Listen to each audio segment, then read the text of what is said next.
Hi everybody, this is Kevin and welcome back to another video. And today I just wanted to talk about my experience after finally getting the Platinum Trophy in Dragon Quest XI S Echoes of an Elusive Age Definitive Edition from the PS4. And this is like the third release, or maybe the fourth release, because if I'm not mistaken, in 2017 the PS4 got the original, and then a year later the Nintendo Switch released their version. That's why they added the S. And I think in Japan, they got the 3DS got a release, and with every re-release, they added extras. And then finally, in December of 2020, we got this version again for the PS4 with all the extras, all the trophies. You could do like 2D mode, and you know, I never played it, but I heard all these good things about it. I said, let me finally buy it and play it, and so much fun. It just harkens back to the classic days of the PlayStation 1 RPGs, JRPGs that I grew up with, the Final Fantasy 7, 8, 9, and then 10 on the PS2. The Breath of Fire games. You know, classic RPGs that I play on the Game Boy Advance. And just a whole lot of fun. And I just want to do this quick little video. Also testing out my capture card that I've had for a while, the Elgato capture card. And ask the question if you guys want to eventually see, you know, Let's Plays, gameplay videos, and stuff like that. But real quick, let's just switch over to there and see how this picks up the audio. So like I said, I finally got the Platinum Trophy. And, you know, it's pretty difficult towards the end. Most of this stuff is I started playing in January and it took about 3 months to get it. And most of these were like story related, like you progress in the story and you get the trophy, which a lot of games do that nowadays. And then, of course, you get, like, you defeat the monsters and stuff. This was the last one I got, the Dedicated Follower of Fashion. That was collecting all the costumes, and you had to beat this super boss. And there's like 3 or 4 super bosses at the end. And that last one, oh my god, it took me a million tries. And most of the game I did it without a guide. But with him, I'm like, I don't know how the hell to beat this guy. So I had to look up a guide of how to beat him, and, you know, sort of cheated in the end. But I had to get it done. And then, with this stuff, next level Luminary, Master Thief, and all that, that's leveling up all your characters to level 99, which is just grinding stuff. So overall, it's pretty easy to get the trophy, but it just takes a long time. So let's jump into the game right here. Oh shit, I'm in a battle. Alright, well, we'll show off some stuff. I had it idle, I must have ran into some enemies, so here, I'll show you my character. Boom, I can one-shot everybody because I'm level 99. But see, it picks up the video and the audio of that.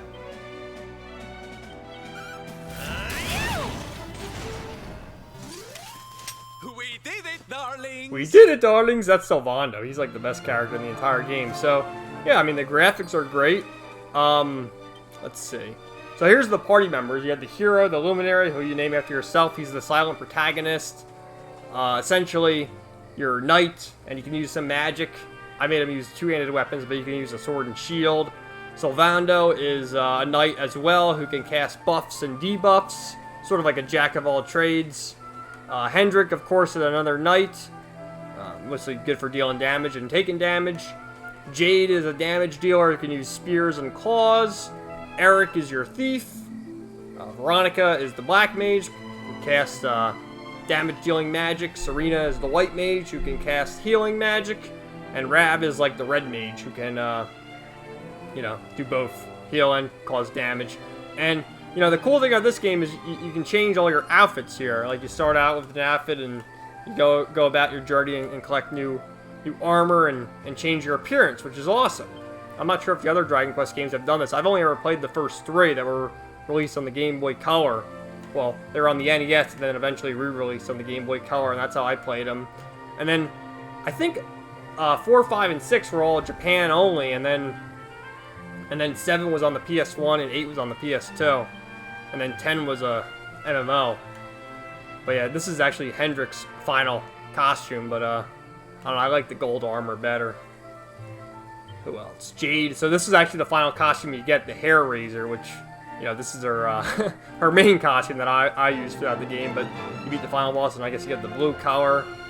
And it's kind of funny, like, she has these bikini costumes, but doesn't she look better in the bunny? Just me. The Warrior Prince is pretty good too, but yeah, Jade is like your sex appeal character, I guess. You got Eric. his costume's all about around his Super Saiyan Blue hairdo. But he's your thief, and he's really fast, so he can usually attack first.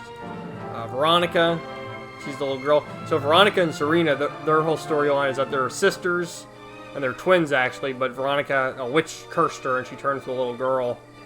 And then Serena, you know, same thing.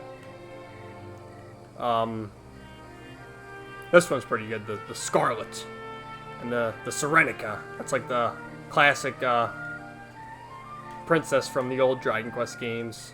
And then who else? Rab's, they kind of cheapened out on his costumes because they're all the same except they're just, you know, different color palette. But yeah, I mean, let's see here. I essentially did everything in the game. I mean, over 155 hours. You see, I got everything. I completed all the quests, defeated all the enemies, acquired all the items, and it was a fun journey. So there's 3 acts in the game, and after the first act, you get all your party members essentially -1. And you face Mortigan, who's like the main bad guy, and you know, he beats you, and it splits up the whole party. And then with Act 2, it begins. You take the shoes of Sylvando, and really in the beginning of the game, you know, you're playing as the hero, but in Act 2, it starts off with Sylvando, and then you recruit other characters, and you take the perspective of every character, and see how they're going through the struggle of how the world's become, and then Hendrik, who's actually a villain in the beginning, joins your party because he sees the error in his ways and who the real threat is. And then they go on to fight Mortigan again and save the world. And that's the end of Act 2. And then Act 3 begins because one of the characters actually dies in your party. And Act 3 begins with you guys going back in time, which is kind of stupid. Like, I stopped playing for a bit after Act 3 began because I'm like, this is stupid. You know, there's been plenty of other games where party members have died and the heroes have overcome. Like in Final Fantasy VII, of course, Aerith dies. In Final Fantasy IV, Tella dies. And then in 5, what's the guy's name? Gulaf, he dies. So it's always been a story where like a party member dies in these classic JRPGs. So it kind of felt cheap, in my opinion, but it is what it is. Overall, I mean, you know, just take a look at the graphics here. The graphics, very good. I mean, it's not really an open world, though. Like, let's see. Here's the map. Like, you're always following a linear path. And same thing here. Like, you start in Cobblestone where the orange cursor is, and you sort of follow this linear path. So it's like, here's the great big world map, but you're going from place to place. And it doesn't really open up until the end when you're doing side quests and things of that nature. But, yeah, real quick, let me show you, too, the Tinkington. This is where you go to the 2D world. So this is like the classic, going back to classic NES, or, you know, what was it on the, it was on the Super Nintendo too, just in Japan only, and then, you know, because like I said, I only played the first 3 on the Game Boy Color, and then the other ones were on the, you know, remade for the Nintendo DS, but, it's classic 2D stuff, and just, you know, just a fun game, man. This is, if you were into, like, JRPGs on the PlayStation 1, you'll love this, and there's not many JRPGs that are made anymore, and so this was a very welcome addition. So yeah, this is like the classic 2D sprites, and I already showed you a 3D battle. Let me show you a 2D battle then. So let's go to one of these worlds. Let me see. I think I want to go to one where I know there's going to be enemies.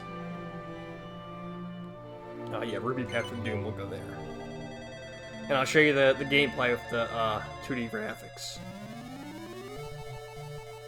And listen to the classic Dragon Quest, you know, 8-bit music.